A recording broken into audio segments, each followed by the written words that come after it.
Welcome back to another technical deep dive here in the Debug Zone. Today, we're tackling a big question and breaking it down with insights from other users. Hopefully, this clears up some misconceptions and helps you get the answer you need. So buckle up, stay a little curious, and let's jump right in.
And that's a wrap.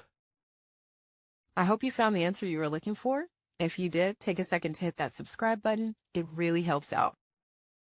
And let me know in the comments which solution worked best for you. See you next time in the Debug Zone.